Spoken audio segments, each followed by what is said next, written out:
Yesuslah Tuhan, Yesuslah Raja, selamanya tak ada yang sama seperti Kau Tuhan, di bumi di surga. Selamanya tak ada yang sama seperti Kau Yesus, di bumi di surga.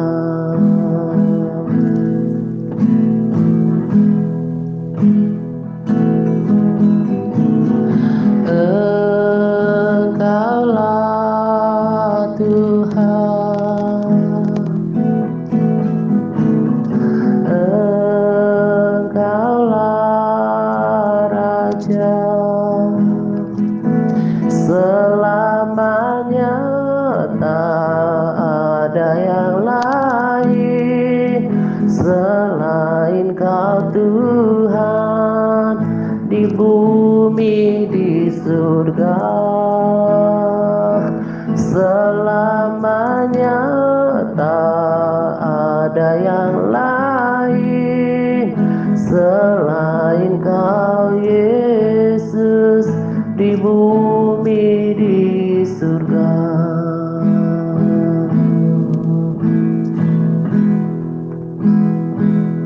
Engkau hebat, Engkau besar, oh tiada yang sama seperti Kau.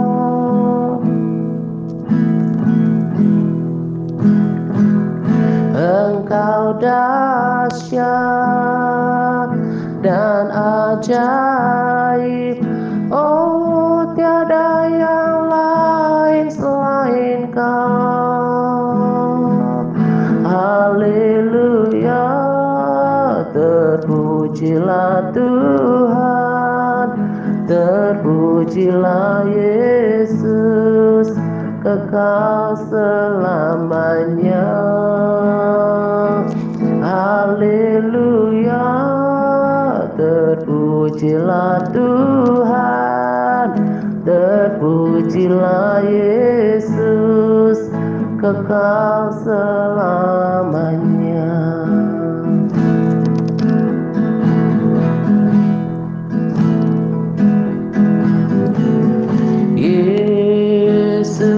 Yesuslah Tuhan, Yesuslah Raja, selamanya tak ada yang sama seperti Kau Tuhan, di bumi di surga. Selamanya tak ada yang sama seperti Kau Yesus, di bumi di surga.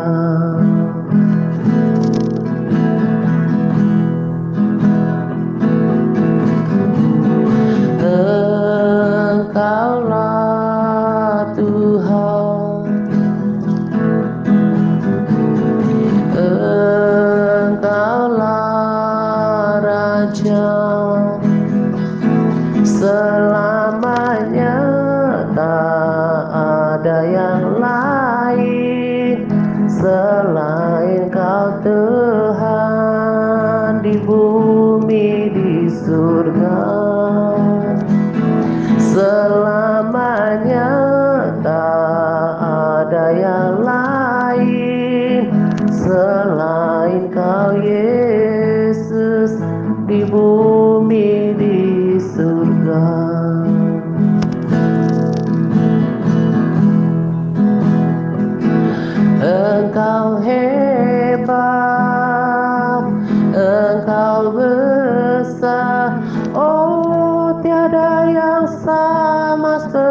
seperti Kau. Engkau dahsyat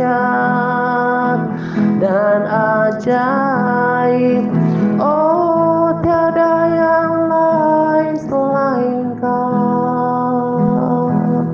Ku cinta Kau, ku puji Kau, oh selamanya ku sembah Kau.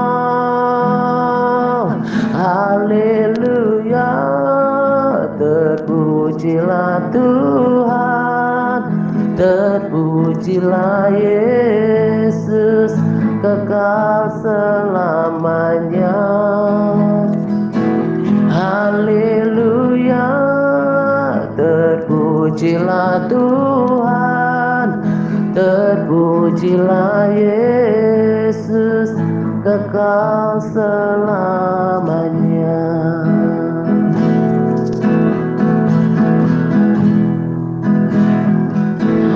Haleluya, terpujilah Tuhan, terpujilah Yesus, kekal selamanya. Haleluya, terpujilah Tuhan, terpujilah Yesus, kekal selamanya. Engkau hebat.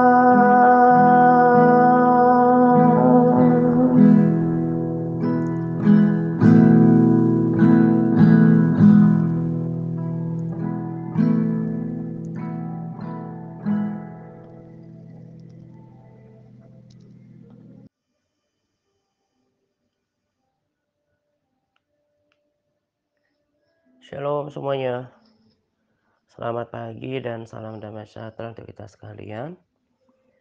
Pada pagi hari ini saya akan berbagi sharing dengan topik faedah ibadah. Saya menyampaikan topik ini karena saya sangat diberkati dengan peneguhan firman Tuhan yang muncul di dalam benak saya dalam beberapa hari kemarin. Dan apa yang saya dapatkan di dalam benak saya tentang firman Tuhan yang muncul itu ada kaitannya dengan hal-hal yang saya baca, saya perhatikan, saya rasakan dalam kehidupan saya. Beberapa hari kemarin Bu Eni berbagi tentang pergumulan hidup yang persis atau kurang lebih lah seperti apa yang saya sampaikan pada RSSP sebelumnya. Sudah ibadah sama Tuhan, sudah belajar taat, sudah berpuasa, tetapi kok kayaknya jalan belum terbuka. Hidup belum berubah secara drastis. Batu yang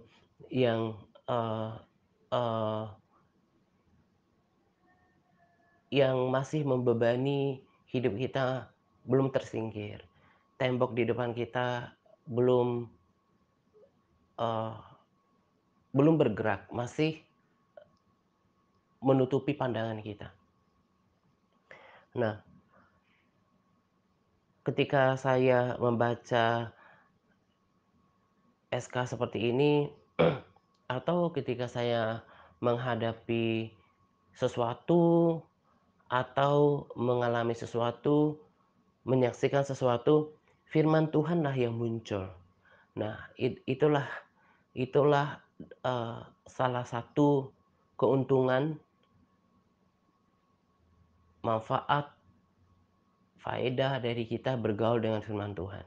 Jadi betul apa yang firman Tuhan katakan bahwa Roh Kudus akan mengingatkan kita akan firman Tuhan yang kita baca, akan firman Tuhan yang kita dengarkan. Orang yang hidup dalam pembacaan firman, orang yang tekun merenungkan, eee bahkan memperkatakan firman Tuhan, tentu tidak lupa untuk melakukannya, maka firman Tuhan akan menjadi pengawal dalam hidupnya, menjadi pengajar, menjadi tuntunan dalam kehidupannya. Karena firman Tuhan itu akan berbicara lewat, eee, muncul di benak kita atau berbicara ke dalam hati kita, gitu. Nah, jadi kalau mau sungguh-sungguh jalannya tidak tersesat, kalau mau sungguh-sungguh dihiburkan oleh, eee eee, Tuhan, maka sarananya adalah firman Tuhan. Tuhan akan berbicara pada umumnya lewat firman-Nya. Nah, karena itu, eee, kita yang sudah bertekun dalam pembacaan firman Tuhan, terus lakukan itu. Bahkan harus lebih lagi, harus menghafal, bukan seolah seperti anak TK. Bukan seperti itu, tetapi supaya firman itu semakin tertanam di dalam firman kita, di dalam, hati dan pikiran kita.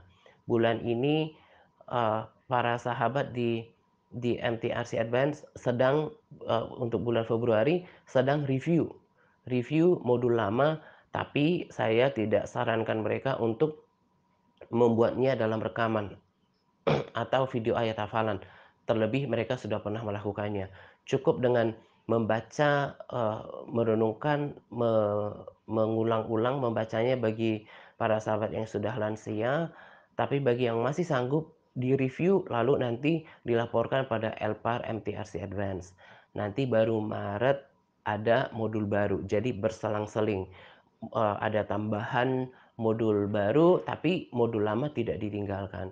Nah, eee, kebijaksanaan ini juga untuk memberikan variasi kepada para sahabat, setia di MTRC Advance gitu ya. Nah, dan di sini juga saya mau sampaikan kepada saudara yang berada di Big Internet, yang udah membuat hafalan, jangan, mandek gitu ya, eee, jangan berhenti. Beberapa hanya sedikit saja yang saya perhatikan terus melanjutkan ayat hafalannya. Kebanyakan udah berhenti hanya cuma buat ayat hafalan. Kalau kalau merasa sungkan membuatkannya dalam video ayat hafalan, bisa juga dalam rekaman ayat hafalan. Jadi tidak selalu ya, ini barangkali, belum terlalu diketahui sebelumnya. Jadi ayat hafalan itu tidak selalu dibuatkan dalam video, kalau mungkin merasa tidak nyaman atau, eee mengganggu konsentrasinya, boleh dengan pilihan rekaman saja seperti RSSP kita ini gitu ya. Jadi saya imbau untuk para saudara yang ada di Big Internet untuk terus melanjutkan ayat hafalan itu. Kami bukan yang di MTRC Advance, seperti saudara lihat ada, para sahabat setia, bukan mereka mandek, bukan mereka malas, bukan. Tapi sekarang kita lagi fokus untuk bulan ini review modul lama. Nanti, Maret, eee, ada modul baru. Nah, di situ mereka akan buatkan rah dan juga fah gitu. Jadi justru pada saat ini saudara harusnya mengejar modul-modul yang lama, gitu loh. Nah, supaya tetap berjalan pengetahuan firman-Nya. Saya pun berbagi itu berasal dari firman Tuhan. Jadi penting untuk hidup di dalam firman Tuhan. Nah, kembali pada, sharing saya ini. Jadi seperti itulah saya dalam mempersiapkan, sharing untuk saudara dan para sahabat di dalam pelayanan ini. Saya masih ingat ketika 2015 saya, eee eee, harus, ketika itu bergumul untuk mempersiapkan, renungan tiap hari. Sementara dari 2015 saya nggak berangkat ke sekolah teologi ya, gitu ya. Gimana saya mau mempersiapkan bahannya, tapi Tuhan memberikan saya pengertian bahwa Tuhan yang akan menyediakan mananya, asal saya mau belajar menimba ilmu dari sumber mana itu, yaitu firman Tuhan, gitu. Jadi saya pun melayani itu berbekal firman Tuhan yang saya baca. Saya nggak mungkin bisa menyampaikan sharing, bisa menjawab pertanyaan kalau tidak membaca firman Tuhan itu sendiri. Nah, jadi kalau mau menjadi orang Kristen yang semakin bijaksana, semakin berhikmat, hidupnya diubahkan, harus bergaul dengan firman Tuhan. Tidak cocok lagi dalam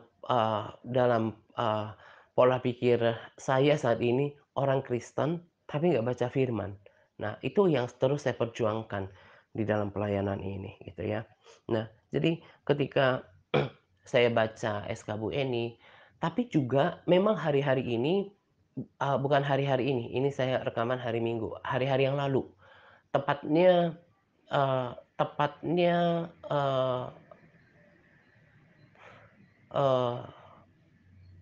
sejak awal tahun lah ya, ini kan baru, mau masuk pertengahan Februari. Jadi, setelah lepas tahun baru, eee, sampai sekarang, sampai kemarin gitu ya, saya ada beberapa pergumulan, pribadi dan juga pelayanan. Jadi betul-betul under pressure, eee, tapi puncaknya itu, 1, 2 minggu ini gitu ya, 1, 2 minggu belakangan ini.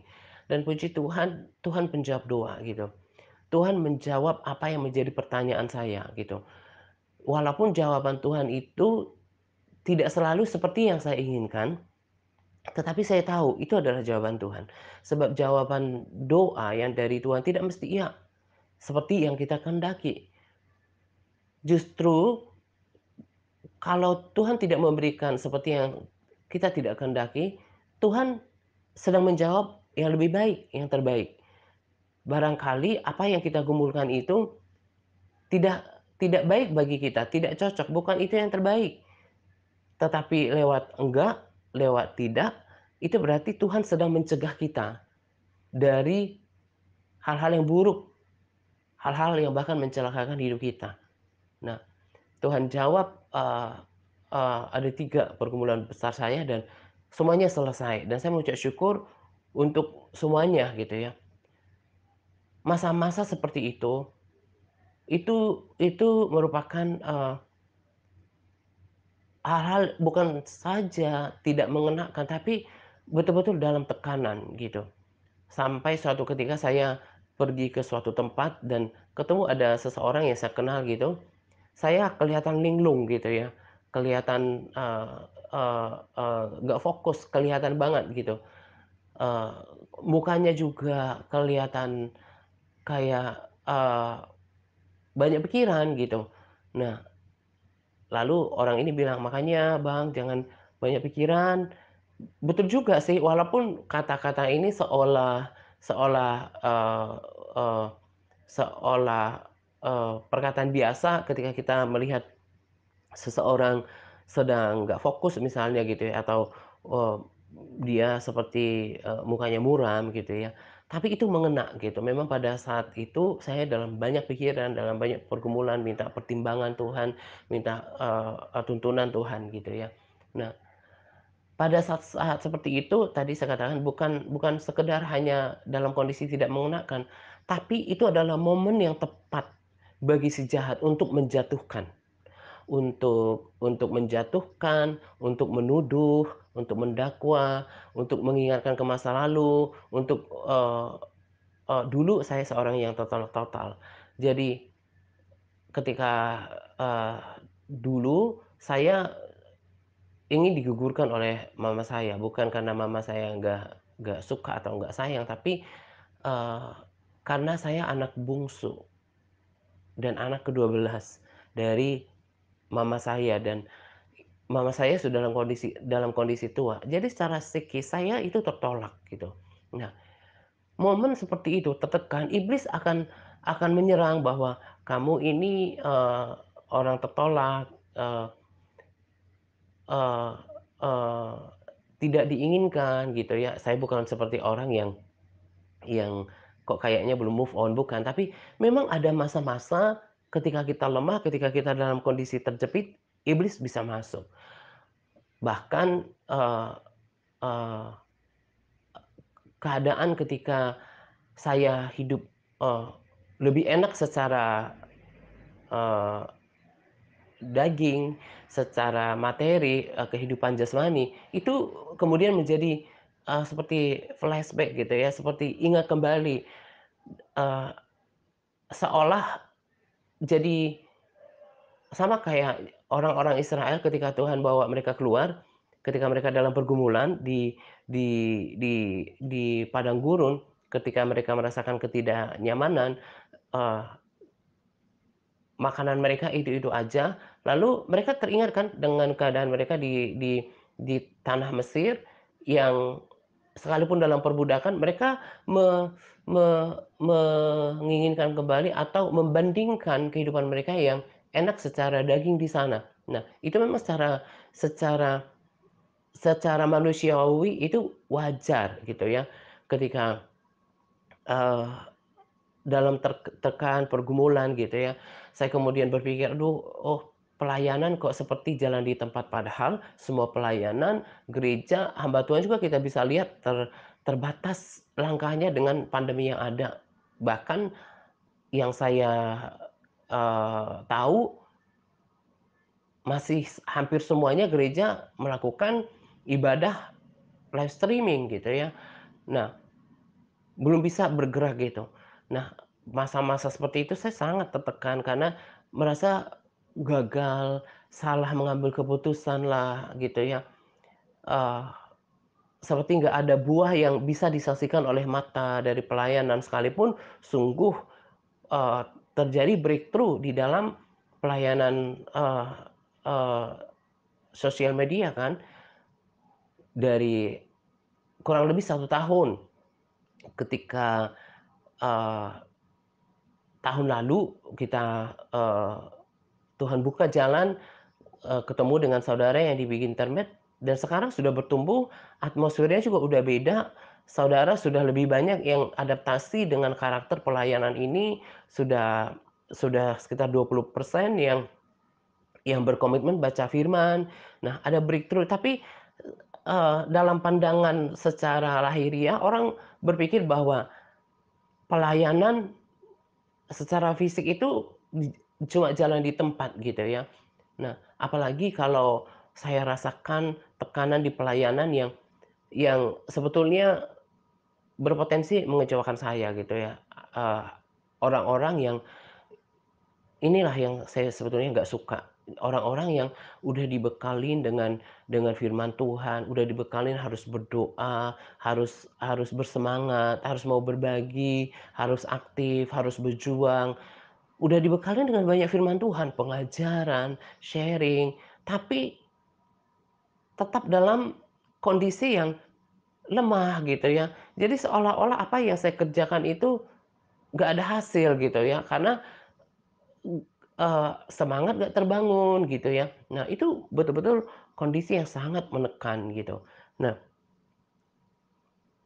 kemarin kan saya katakan kondisi setiap orang, pergumulan setiap orang itu berbeda. Bu Eni ya mungkin dalam kehidupan atau dalam keluarga, punya pergumulan pribadi, yang lain juga seperti itu. Saya dalam pelayanan seperti itu. Jadi, ada potensi untuk si jahat menuduh, mendakwa, melemahkan dengan berkata, "Sia-sia udah ikut Tuhan," gitu ya. Saya kemudian membandingkan kehidupan saya, ketika dulu sebelum ikut Tuhan. Lebih enak, pressure-nya nggak banyak, tekanannya nggak banyak, nggak perlu mendisiplinkan diri hebat ini untuk melakukan nggak perlu, berhadapan dengan berbagai karakter, kemudian juga nggak perlu, deng eee, me tidak memikul tanggung jawab yang berat dalam melayani. Saya kan harus memperhatikan keselamatan, pertumbuhan rohani orang-orang yang Tuhan kirimkan gitu ya. Nah, dulu kalau selesai transaksi dapat uang, saya sangat terbiasa menikmati kayak mau ya memanjakan diri, ya menyenangkan diri saya dengan membeli, pakaian mungkin sepatu yang saya suka, dengan makanan yang saya suka gitu ya. Saya jalan-jalan, saya pergi ke mall-mall gitu ya. Hidupnya itu lebih nyaman secara daging gitu ya. Saya mulai membandingkan itu, apalagi kemarin sebetulnya saya nggak enak kalau sampai bersaksi seperti, eee eee, berkat Tuhan di masa lalu. Tapi namanya bersaksi kan, eee, ya kadang untuk beberapa orang seperti kayak, show off gitu ya, padahal sebetulnya itu kan masa lalu gitu ya. Yang saya mau gambarkan sebetulnya di situ adalah bagaimana ketika sebelum ikut Tuhan secara daging, secara, materi itu lebih enak gitu ya, lebih makmur dengan pikiran juga tidak tertekan, ya kan, secara, psikologis juga lebih lebih ringan hidupnya gitu. Nah, sementara sekarang bahkan, eee, ada perasaan kok seperti dulu itu ya, ketika baru memulai pelayanan ini, euforianya itu sangat terasa, belum ada tekanan seperti ini. Eee, Orang punya persepsi terhadap diri saya itu, eee, beragam lah gitu ya. Nah sekarang, eee, justru orang-orang lama itu ada saja yang terkesan bahwa karena kan semakin lama mungkin semakin tahu ada yang manusia itu kan ada kekurangan, ada ada ada kelebihannya. Tuhan saja bisa menerima paket ini dengan lengkap gitu. Tuhan menangkap seseorang bukan dalam kondisi sempurna, tapi Roh Tuhan akan terus menyempurnakan. Tapi kadang ada juga intimidasi dari orang-orang yang memang saya tahu hati orang ini menjadi tercemar karena apa? Ya karena tersinggung, sakit hati, kemudian juga orang kalau sudah tersinggung, sakit hati kan itu akan menghasilkan apa? Pikiran-pikiran yang negatif, sikap pemberontakan, eee, yang nggak lagi bisa sehati, sepikir, sejiwa, seperasaan gitu. Nah, itu betul-betul membuat saya, eee, tertekan, bahkan berpotensi untuk bikin saya down, untuk, eee,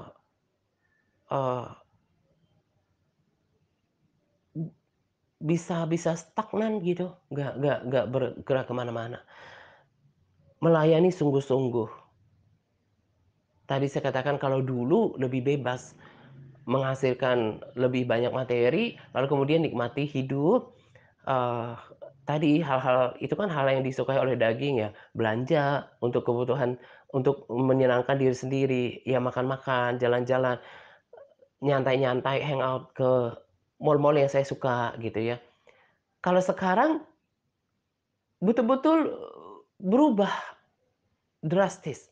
Ya kerjaannya melakukan dulu, eee, penampilannya ya layaknya orang yang bekerja, eee, yang seorang wira swasta gitulah. Nah kalau sekarang ya di rumah, ya pakaiannya pakaian rumahan, kemudian juga, eee eee, kerjaannya ya berdoa, melakukan memuji Tuhan, melayani jauh daripada, eee eee eee eee kesukaan yang yang berbau, yang berhubungan dengan kesuksesan dunia, materi, karir gitu ya. Nah, itu yang kehidupan saya sekarang gitu ya. Nah, sudah berpuasa seperti yang Bu Eni lakukan, melayani, berjuang untuk hidup benar setiap hari, eee, melayani orang, memberikan hati, pikiran, dan seluruh kemampuan untuk Tuhan, tapi kok kelihatannya, eee,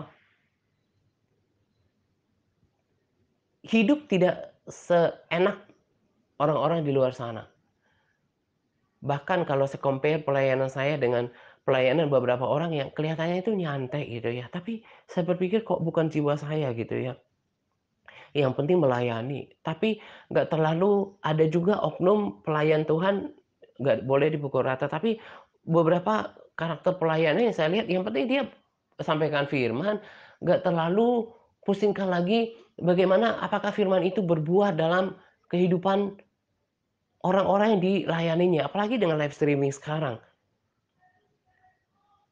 Lagi-lagi saya katakan nggak pukul rata gitu ya. Ya cuma bagikan aja, tanpa mengalami, beban di hati yang sangat besar, gimana ini apa yang saya sampaikan ini nyampe nggak di dalam praktek orang-orang yang saya layani. Beda banget dengan apa yang dilakukan oleh Paulus yang sampai menyurati, eee, menyurati, eee orang-orang yang dilayaninya, padahal waktu itu belum seperti zaman sekarang yang serba, teknologi maju, yang bisa di WA atau di telepon atau, video call gitu ya, enggak seperti itu dulu. Hanya surat menyurat, bahkan keadaannya pun kadang ada kalanya Paulus di dalam penjara. Tapi hati, pikiran, dan, eee, pergumulannya itu bagaimana dengan orang-orang yang saya layani? Apakah hidup di dalam kebenaran yang saya ajarkan gitu? Dia mengkhawatirkan itu gitu ya. Nah, itu yang membuat beban pelayanan seperti karakter TRC ini menjadi tidak gampang. Nah, secara daging saya iri dengan pelayanan yang senyantai itu gitu ya. Tapi bagi saya bukan itu yang saya tangkap dari apa yang Tuhan kehendaki.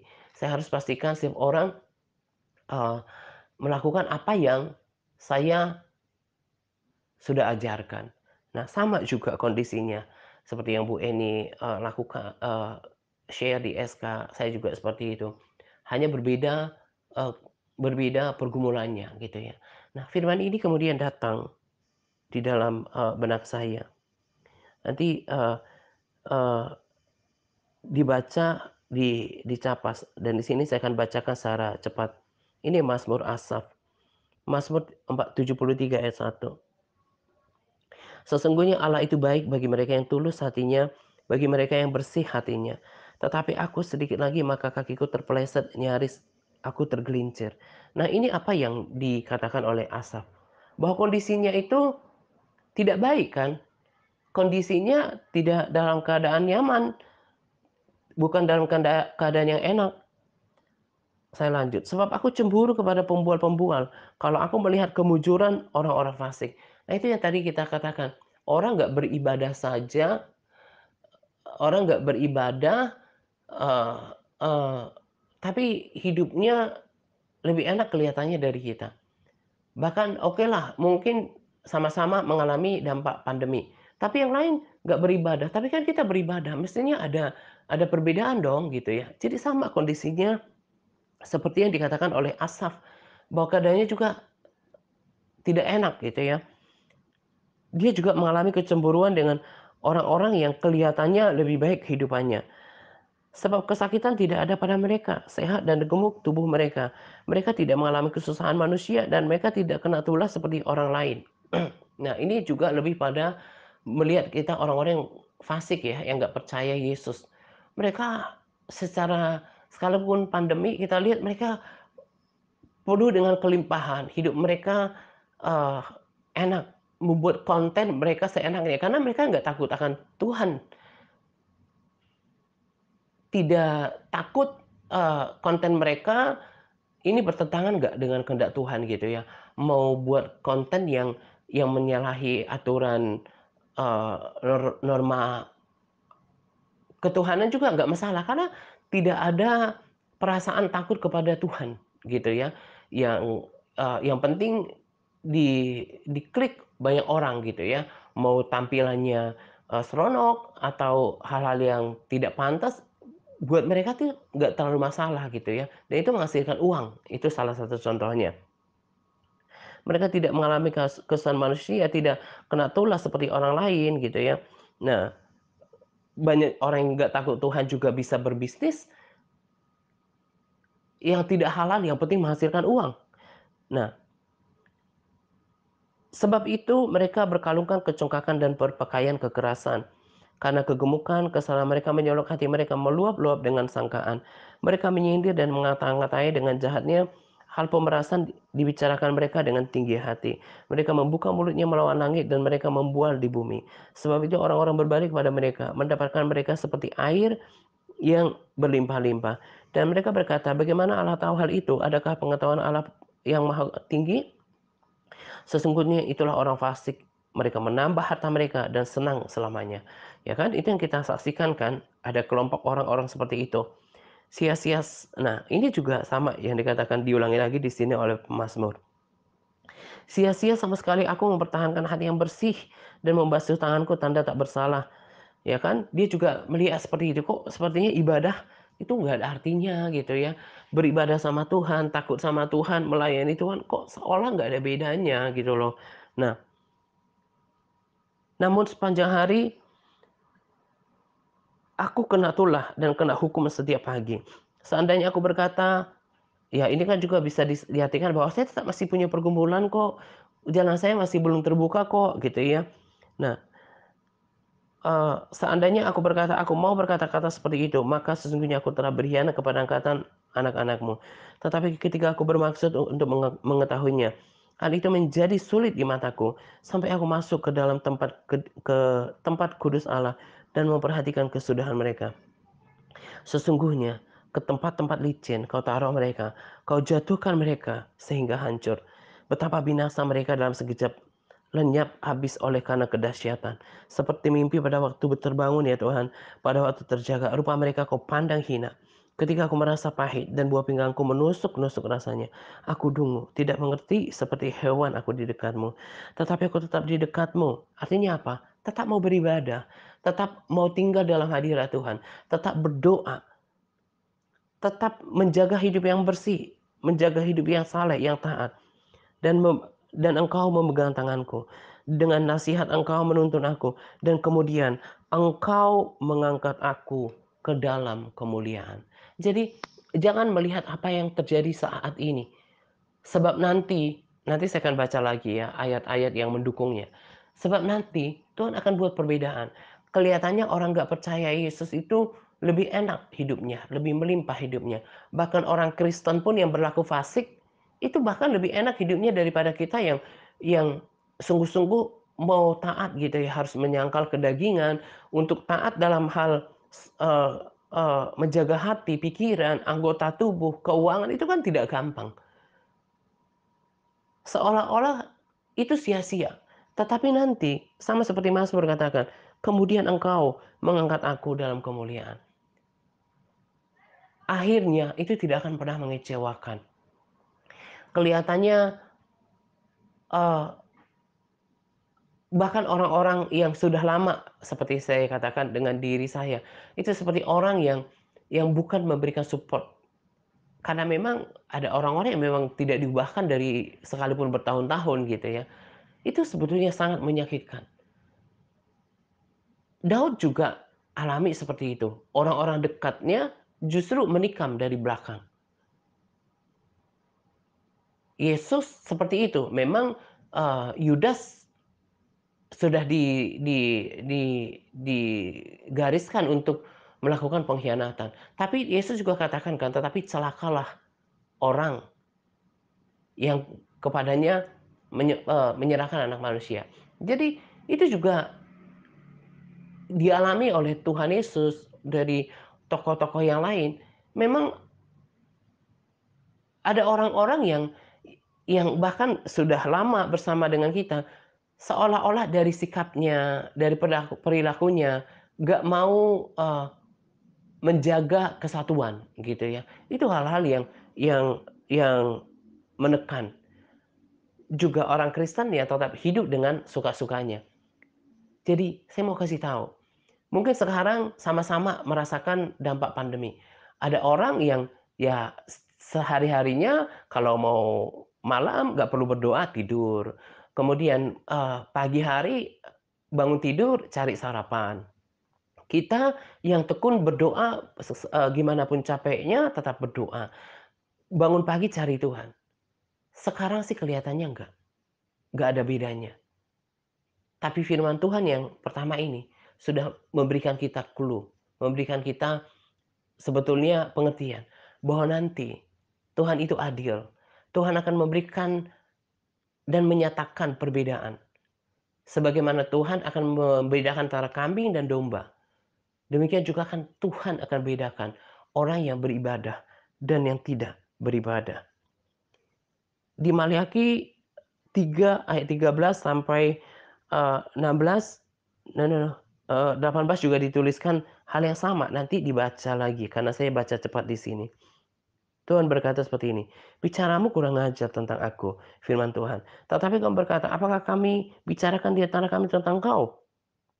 Tuhan berkata berkata, Kamu berkata, adalah sia-sia beribadah kepada Allah. Apakah untungnya kita memelihara apa yang harus dilakukan terhadapnya, berjalan dengan pakaian kabung, itu artinya merendahkan diri, berpuasa gitu ya di hadapan Tuhan semesta alam, nggak ada artinya.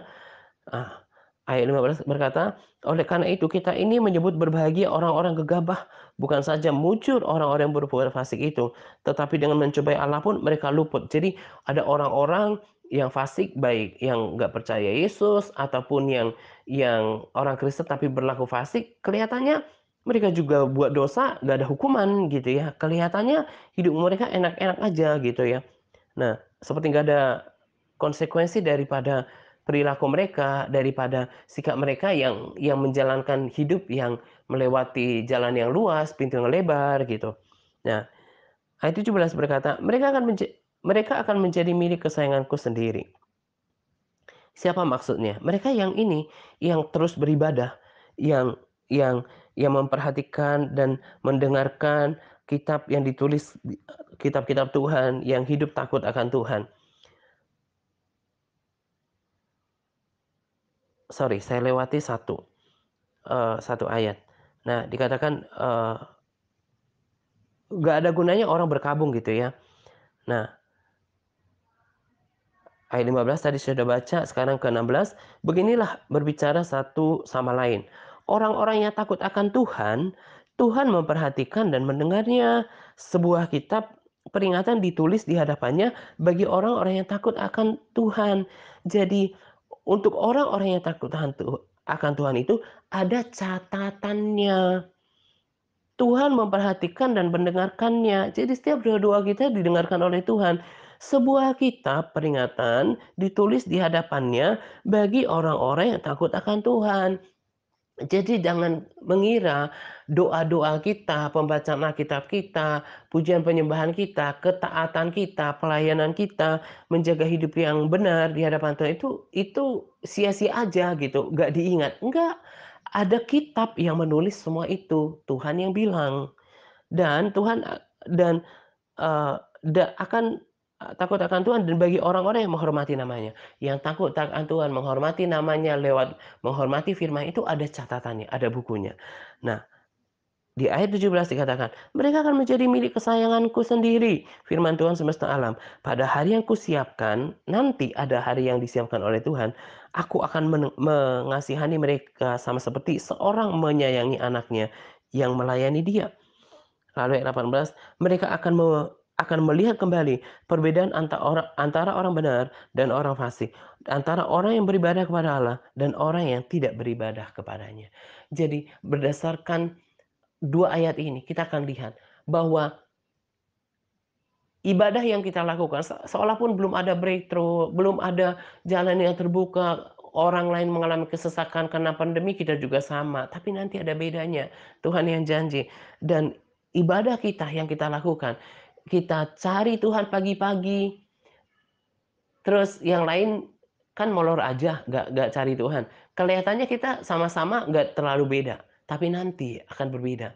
Karena Tuhan sudah bilang, ada kitab yang mencatat tentang perbuatan, tentang, eee, praktik hidup, tentang apa yang diperbuat oleh orang-orang yang takut akan Tuhan ini, tentang orang-orang yang menghormati Tuhan ini, dan itu nggak sia-sia. Tuhan bahkan catat itu untuk nanti apa? Diupahi.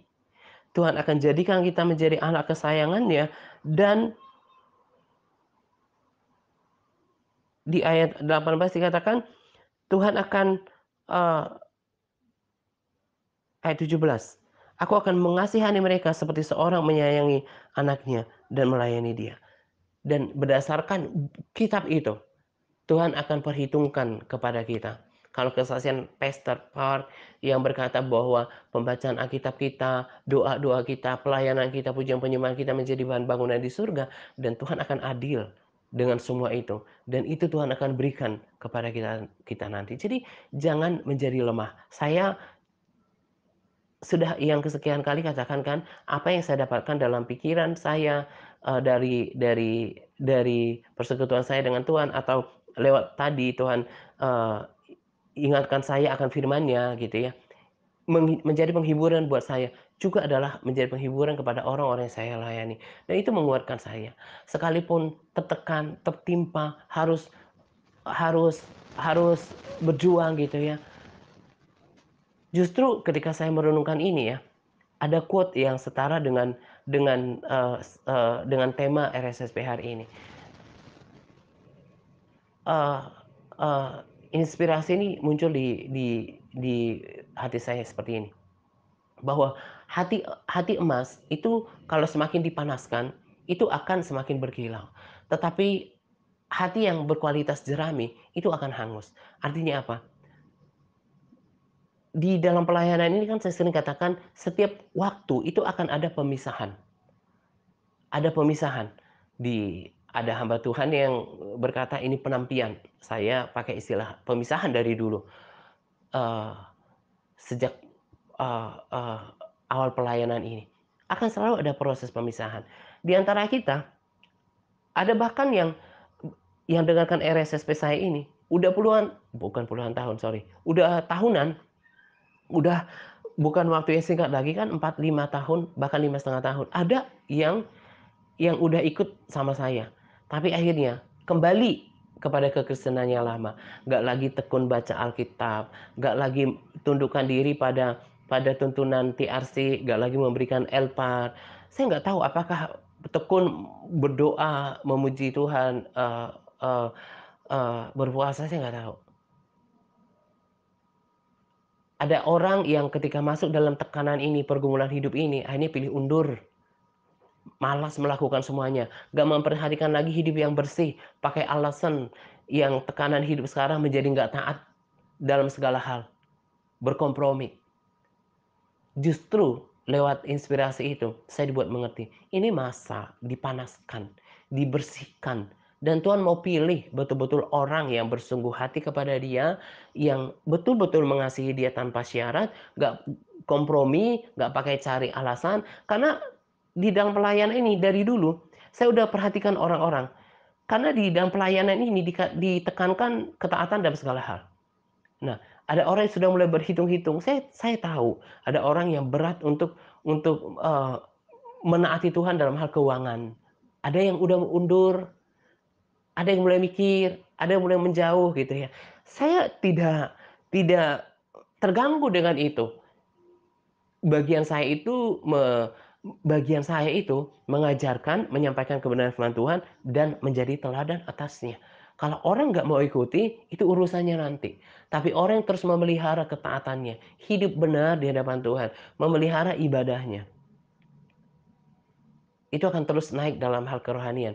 Dan lewat situasi suasana yang panas sekarang, Tuhan mau lihat hati yang jujur takut sama Tuhan, yang sungguh-sungguh ikut Dia. Tuhan akan terus bawa naik, naik dan bertumbuh, berbuah, berubah, bahkan berbuah di dalam pelayanan ini. Mereka akan menemukan panggilannya di dalam Tuhan. Jadi situasi yang panas sekarang, jadi seperti logam yang dipanaskan membuang sangannya sampai kemudian hasilnya adalah emas murni. Demikian hati kita lewat pencobaan, lewat ujian, lewat kesesakan, himpitan, tekanan hidup, lewat terdampak pandemi, kemudian kekurangan, kesengsaraan. Tuhan izinkan untuk melihat apakah ada hati yang semakin berpaut kepada Tuhan. Nah, orang yang mempunyai kualitas hati yang baik, maka yang ada apa? Semakin berserah sama Tuhan, semakin cari Tuhan, semakin me melakukan praktek hidup yang dilakukan oleh Paulus, menguasai diri dalam segala hal, semakin menguduskan hati, menguduskan hidupnya, semakin melayakkan hidupnya, menjaga hatinya. Nah, ini yang akan terus bersinar dan terus melaju untuk melakukan bukan saja pertandingan iman, tapi semakin mengerti kehendak Tuhan dalam kehidupannya. Di 1 Timotius 4:8 juga berkata, "Latihan badani terbatas gunanya, tetapi ibadah itu berguna dalam segala hal, karena mengandung janji." Ibadah yang kita lakukan itu ada janjinya. Ya salah satunya, ya salah duanya gitu ya, ini, bahwa Tuhan nanti akan membedakan orang yang beribadah dan yang tidak beribadah. Di samping janji-janji yang dalam firman Tuhan. Jadi yang saya mau katakan adalah, jangan lemah kalau mau Tuhan bedakan menjadi orang yang nanti pada akhirnya disayang oleh Tuhan, pada akhirnya diberikan kemuliaan oleh Tuhan. Jangan pilih menjadi orang Kristen yang nanti mendapat malu, bahkan mendapat murka daripada Tuhan. Karena itu terus setia beribadah. Sekalipun hidup tidak mengalami terobosan, toh juga Tuhan pelihara. Tetap berjuang untuk taat, tetap berjuang untuk melakukan bahkan harus semakin berserah, harus semakin beriman, harus semakin tangguh. Di sini juga justru saya melihat kualitas hati orang. Saya berkali-kali katakan di masa lalu, kehendak hati saya sih lebih banyak jiwa yang datang kepada Tuhan. Tapi saya nggak bisa maksa. Lewat proses-proses seperti ini juga salah satunya bisa melihat siapa yang sebetulnya selama ini betul-betul beribadah sama Tuhan, betul-betul mengerti firman Tuhan, memiliki persekutuan dengan Tuhan, sama yang enggak. Karena kan ketahuan dasarnya, kalau asal melakukannya, asal baca firman, asal berdoa, cuma rutinitas yang nggak memiliki dampak atau manfaat yang maksimal dalam kehidupannya. Dan ketika ada badai hidup, ada tekanan, dia cepat untuk terkalahkan. Karena apa? Pondasinya nggak kuat, gitu. Tapi orang yang mengenal Tuhan, firman Tuhan berkata akan tetap kuat dan bertindak. Sekalipun ada tekanan hidup, ada persoalan, ada hal yang diputuskan, kok kayaknya apalagi kalau menantikan Tuhan itu ya, pada terlebih sekarang saat-saat sekarang. Saya nggak menantikan Tuhan untuk berhari-hari, berminggu-minggu. Bahkan untuk memutuskan sesuatu, saya butuh waktu berbulan-bulan. Tanya Tuhan, nggak ada tanda-tanda. Terus tanya Tuhan sampai capek secara daging. Bosan gitu ya, secara jiwa gitu ya, perasaan ini. Tapi harus bertahan. Justru di situ bedanya, orang yang terus diproses oleh Tuhan semakin dewasa rohani, situ bedanya. Nah, dan inilah yang membuat saya, menjadi percaya diri untuk memberikan sharing, memberikan tuntunan, karena saya telah memberikan teladan gitu. Inilah yang membuat saya berani, tegas untuk memberikan sharing karena apa yang saya bagikan itu adalah kehidupan saya dan saya melewatinya dengan kekuatan Tuhan, gitu. Jadi kalau soal melayani itu hal yang gampang, tapi bagaimana menjadi teladan dan hidup di dalamnya itu yang jarang dan saya, mengambil peranan pelayanan yang seperti itu. Nah, kiranya apa yang saya bagikan ini dihidupi, diperhatikan, terus bersemangat. Kemarin ketika saya ambil laundry gitu, masih dalam, ya, cooling down lah ya dari tertekan itu setelah semuanya selesai pergumulan hidup saya tanya sama Tuhan dan Tuhan, tuntun terus. Eee, saya suka lagu, Perjuangan. Terus maju, pantang mundur. Itu sebetulnya, kasih semangat untuk para pejuang yang secara fisik gitu ya. Nah, tapi kita kan juga orang-orang yang berjuang secara rohani. Saya berikan motivasi pada diri saya terus berjuang. Saya dididik itu oleh orang tua saya, terlebih mama saya, itu tidak dididik untuk menjadi pecundang. Kami melalui mata saya dari kecil tinggal sama orang tua saya, memberikan teladan bagaimana mama saya membesarkan 12 anak dan bukan cuma, eee, kalau untuk ukuran kampung ya, kami hebat lah karena mama saya tidak hanya menyekolahkan hanya sekolah dasar, tapi mama saya bilang, "Siapa yang mau kuliah silahkan." Dan banyak di antara kami anak-anaknya kecuali karena pilihan sendiri gitu ya, membangkang, akhirnya nggak berhasil. Tapi pada dasarnya perjuangan mama saya itu nggak sia-sia gitu. Itu kan hal yang tidak gampang dalam tantangan hidup. Mama saya perhatikan itu tangguh. Ada kalanya memang dia lemah, tapi dia bangkit. Dia memotivasi dan dia memberikan contoh. Saya nggak pernah dididik untuk menjadi pecundang yang mudah menyerah. Terus maju, pantang mundur dalam mengikut Tuhan. Karena besar upah yang menanti kita di depan. Janji Tuhan ia dan adalah amin. Dia akan memberikan kemuliaan, dia akan perhitungkan nanti dalam apa yang tercatat dalam kitab untuk orang-orang yang takut akan Tuhan dan yang menghormati namanya. Karena itu miliki mental, bukan mental orang yang punya hati seperti jerami. Dalam tekanan hidup, dalam pencobaan hidup, KO. Dia gagal, undur, gak cari Tuhan lagi, gak bersemangat, mudah lemah, gak kuat untuk menghadapi malas sekalipun. Masalah yang diporsi untuknya pun dia kalah. Rasa bosan aja, kantuk aja dia kalah. Saya nggak dididik seperti itu. Dan saya mau terus berjuang.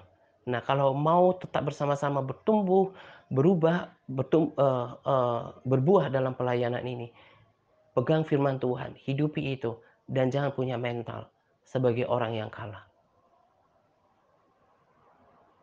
Karena ada janji dalam ibadah. Terus beribadah, terus berdoa, sekalipun nggak terasa apa-apa. Tadi kan Tuhan bilang di sini bahwa aku mendengarkan doa mereka.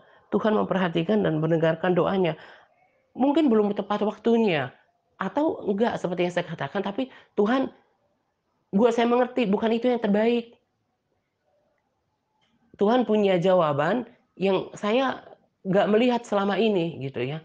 Jadi penuh penyerahan diri kepada Tuhan dan kejar Tuhan lewat doa, pembacaan firman, berpuasa, bahkan lebih lagi hafal firman Tuhan supaya dibekali untuk masa-masa yang bahkan lebih sukar nanti. Sekarang masih pandemi yang kayak sebelum masa sukar kan. Dalam masa-masa seperti ini memang kita rasakan secara daging Tuhan seperti nggak berbuat sesuatu. Padahal lewat tadi apa yang saya katakan Tuhan sedang pilih, sedang proses. Lewat pemanasan, eee, situasi yang panas yang menekan ini Tuhan mau lihat siapa yang sungguh-sungguh mengenal Dia, mau tetap ikut Dia tanpa syarat gitu ya. Sekalipun nggak diberkati sebelum belum ada breakthrough, mau nggak setia beribadah, berdoa, memuji menyembah Tuhan, gitu ya. Dan saya pilih itu dan orang-orang yang punya mental yang sama, itu akan tetap bersama-sama dengan diri saya dan itu akan menjadi berkat bersama-sama dalam pelayanan ini. Kemarin ketika ibadah, saya sungguh sama klik ya gitu dengan apa yang dikatakan oleh beliau bahwa sangat menyenangkan sebetulnya pelayanan di sosial media ini. Orang dulu menganggap pelayanan sosial media itu sebagai pelayanan kelas 2. Sekarang dengan pandemi sekarang, dengan sendirinya orang mulai melirik pelayanan, media sosial yang, YouTube, live streaming. Jadi untuk tim inti yang melayani bersama dengan diri saya, baik di pendoa, the warrior, di intercessor, admin, ini pelayanan yang yang keren. Kenapa? Nggak terbatas kita menjangkau orang. Kita sudah lihat buah-buahnya dan Tuhan akan upahi kita akan pelayanan ini nanti. Apakah Tuhan menganggap remeh atau membedakan pelayanan di, negara besar, negara berkembang, di kota, di desa, di pegunungan, di gereja lokal atau sosial media? Enggak, Tuhan melihat hati. Dan Tuhan bergerak di setiap ruang gitu ya. Karena itu terus bersemangat, karena ini adalah, eee, pelayanan yang ini panggung yang Tuhan berikan pada kita. Kita mau lakukan seperti untuk Tuhan, terus bersemangat dan, setia dan saya sungguh diberkati dengan orang-orang yang sejiwa dengan saya.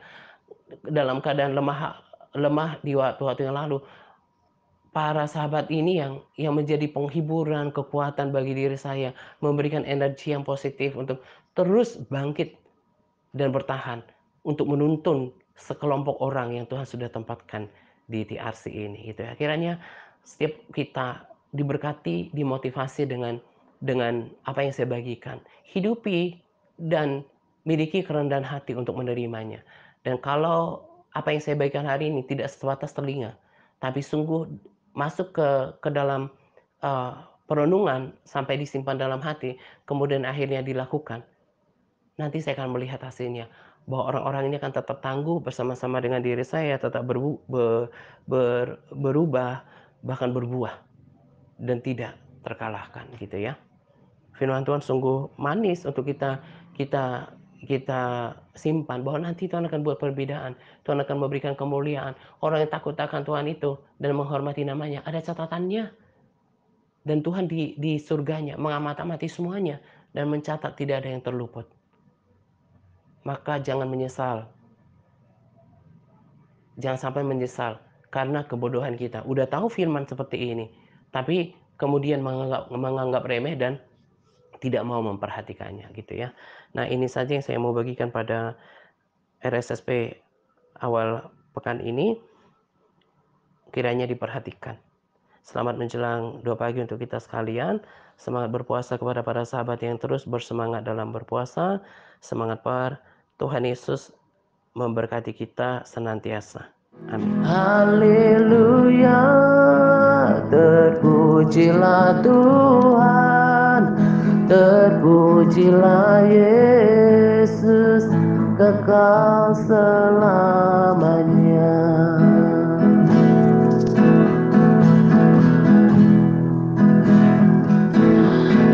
Haleluya, terpujilah Tuhan, terpujilah Yesus, kekal selamanya.